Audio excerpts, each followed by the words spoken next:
श्लोक 33.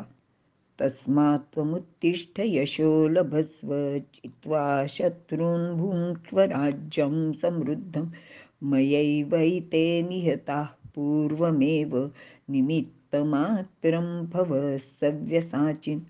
अर्थ: म्हणून हे अर्जुना, हे सव्यसाची, तू उठ, यश मिळव आणि शत्रूंना जिंकून समृद्ध राज्याचा उपभोग घे.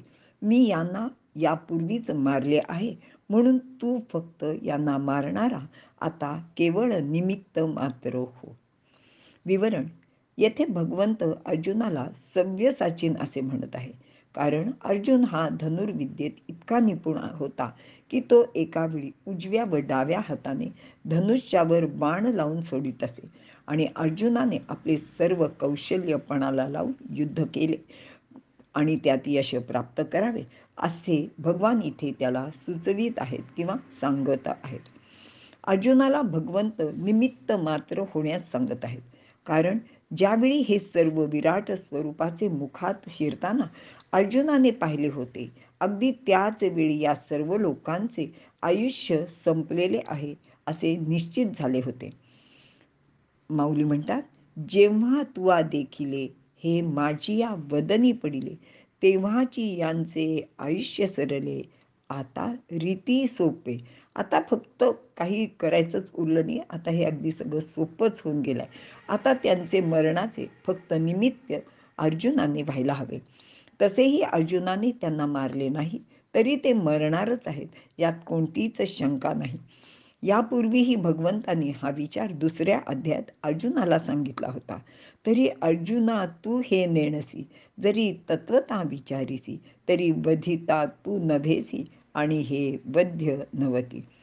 म्हणून तू मारण्याचे निमित्त हो आणि यश मिळव. लढाईत यश मिळाल्याने तुम्हाला समृद्ध अशा राज्याचा सुद्धा लाभ होणार आहे. आणि हे सांगताना भगवंताचा आणखी एक विचार येथे आपण लक्षात घ्यायला हवा.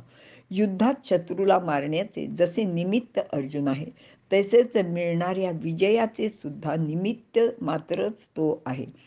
ते त्याचे स्वतंत्र कर्तृत्व नाही. यशाचा अभिमान त्याने कधीच बाळगू नये. समृद्ध राज्य म्हणजे जे राज्य शत्रुविरहित निष्कंटक आहे. शत्रूमध्ये अंतर्गत शत्रू व बाह्य शत्रू अशा दोघांचा समावेश असतो. तसेच राज्यात धन धान्य संपन्नता सुद्धा हवी. प्रजा व राजा हे दोघेही संपन्नच हवेत. यामध्ये माणसाचे शारीरिक सुखोपभोगाचा सुद्धा इथे विचार केलेला आहे.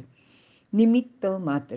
माणूस जेव्हा स्वतःचे सामर्थ्यावर निर्भर राहतो, तेव्हा त्याला वारंवार विफलतेचा अनुभव येऊ शकतो. आपल्या सामर्थ्याचे बळावर प्रयत्न करीत असताना भगवंताचे पाठबळ सुद्धा आपल्याला मिळायला हवे, तरच सिद्धी म्हणजे यश तत्काळ सिद्ध होते.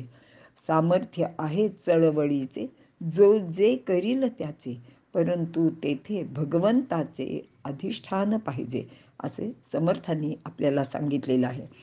अर्जुनाला आपल्या पराक्रमाचा अभिमान होता, म्हणून तो म्हणत होता की यांचा वध मी करणार नाही. भगवंत त्याला सांगतायत की यांना मारणारा अर्जुन नाही, तर तो केवळ भगवंत असलेला महाकाळच आहे. तोच सर्वांचा संहारक सुद्धा आहे. अर्जुन हा केवळ निमित्त मात्र म्हणजे कारण म्हणून आहे. त्याने अभिमान करू नये. प्राप्त कर्म सर्व कौशल्यासह उत्तम रीतीने करावे. आपल्याला गोकुळातल्या गोवर्धन पर्वत उचललेल्याची गोष्ट लक्षात आहे. वास्तविक पर्वत श्रीकृष्णाने आपल्या करांगुलीवर उचलला होता आणि त्यांनी गोपाळांना सांगितले की तुम्ही सगळ्यांनी जोर करून आपापल्या काठ्याने हा पर्वत उचलून धरा, तोलून धरा. आणि गोपाळांनी काठ्यांचा आधार खालून दिला आणि मग त्यांना असं वाटायला लागलं की खरं तर आपणच हा पर्वत उचलला आहे. हा कृष्ण ना नाटक करतो. तो केवळ एक त्यांनी आपली करंगळी लावली आणि मग आणि म्हणतोय काय की मी गोवर्धन उचलला.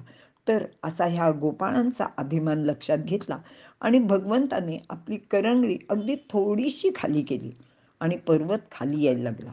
गोपाळ त्याखाली चिरडले जाऊ लागले आणि त्यांनी कृष्णाला आर्त साद घालून विनंती केली. तात्पर्य असे आहे की प्रयत्न 100% प्रामाणिक हवेत, तरच यश मिळते.